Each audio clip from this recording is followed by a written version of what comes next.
Hello, so going live today without any warning, sorry. I'm going to do this really quickly before I head over to Greene County Democrat Central Committee's Democrat Days, where I will be having a booth with my book and some other stuff. So Jay Owens here, again, author of Customer Servitude.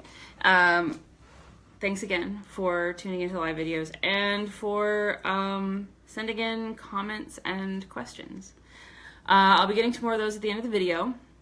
But the topic for today, last time we talked a little about customer service culture and how it perpetuates racism and hate, but I also mentioned classism because the power differential starts there, or at least a good way to understand it starts there. So even if you are a white, cisgender, heterosexual, Christian, able-bodied, attractive, clean-cut, male customer service employee, you're still a customer service employee. These aren't prestige jobs, and they never have been. Serving other people in any capacity has never been a prestige job, and nothing has changed that. In fact, the only thing that's changed really is that wages are now required to be paid to the people who do those jobs. It's a theoretically voluntary employment situation. But part of what holds that power differential in place is good old-fashioned classist ideas. There have always been those jobs that, you know, if you've achieved some kind of educational attainment, if you're upper class or middle class, had a certain kind of background, you just weren't expected to do. Pretty much anything involving service falls into that category. So, and while some people would like to imagine that the really blatant classist stuff is a relic from decades ago, when it was more common to see like uniformed servants and whatnot. I can't talk today. It's still very much alive and well, and it's easy to see if you take a closer look at customer service work. And really, you know, a lot of customer service jobs, really, those employees are literally uniformed servants.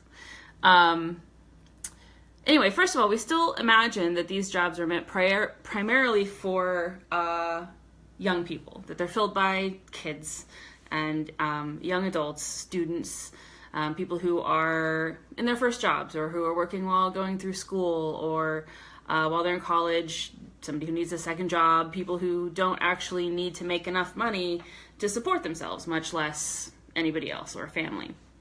And we think of them as part-time jobs, part-time work for people who only need part-time work for whatever reason. But that's not reality. And only a very small portion of those jobs are actually filled by college-age employees or people working part-time voluntarily. It's not because adults are hogging the jobs either. It's not that there are all sorts of young people pounding down the doors trying to get part-time work that they can't find. Unemployment among teens and young adults is actually very low. Plus, society tends to encourage even young people from these jobs. You know we do it. We discourage everyone from working these jobs. If you're qualified for literally anything else, you're expected to do something else. I have a bachelor's degree. I have a master's in business administration, and I got a lot of people wondering why I worked in a convenience store, because that choice was perceived as a step down, that I was sort of not living up to whatever potential that was. It didn't matter if I enjoyed the job. It didn't matter if I was good at it. It didn't matter that, you know, you probably want someone who understands business running, I don't know, a business. But because I was seen as somebody qualified to do something better, and wasn't doing that was some sort of a failure on my part to do the right thing. That idea of better or more important jobs is just classism, plain and simple. But again, you know, it goes deeper than that. Of course it does. So if you want to see classism at work, and at its worst, go find a discussion on the internet, anywhere, about raising the minimum wage. I guarantee you will find post after post after post about how people who don't do skilled work don't deserve higher wages. And let's unpack that a little bit.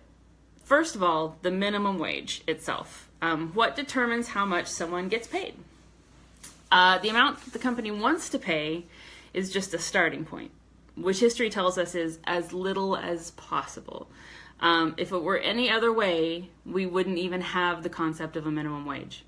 So yes, jobs which require specialized knowledge or skill or risk or whatever tend to pay more, because companies are competing for that smaller pool of workers. They have to pay more because otherwise people aren't going to choose that option over something that's safer or easier or whatever.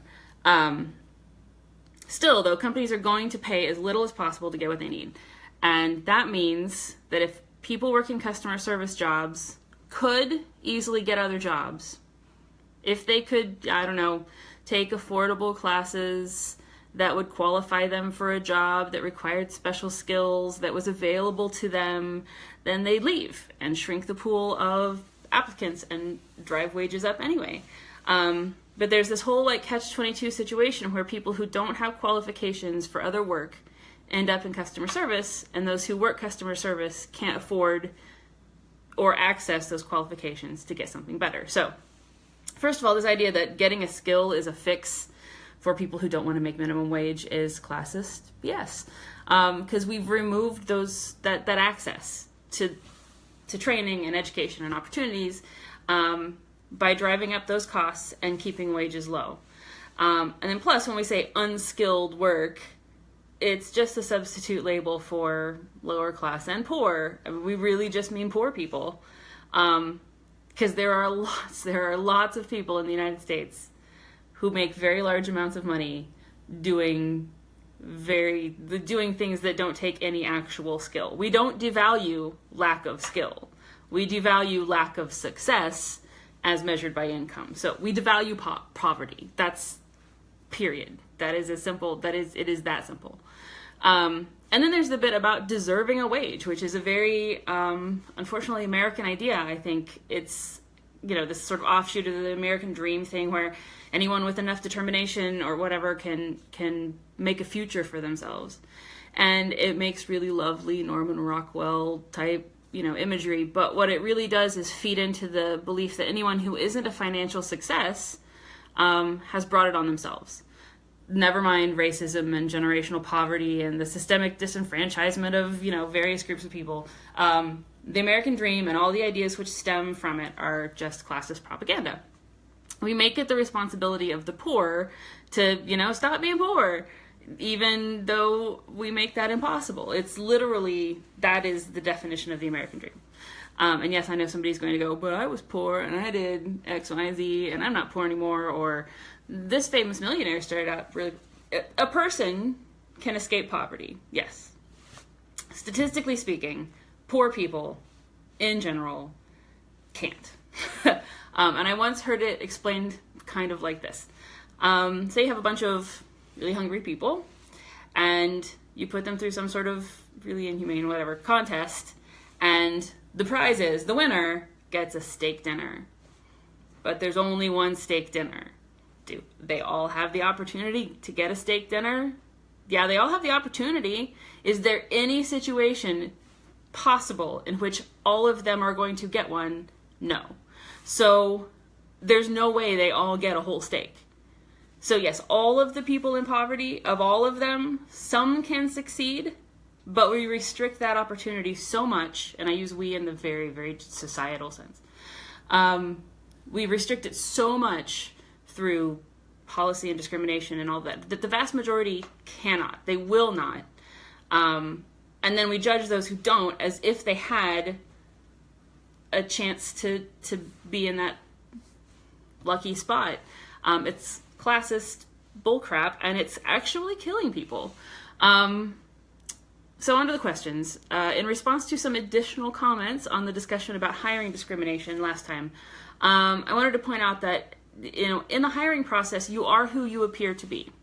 Appearance is important at work in general. It's important, in life, in broad terms, who you appear to be based on your application and your demeanor and all that stuff.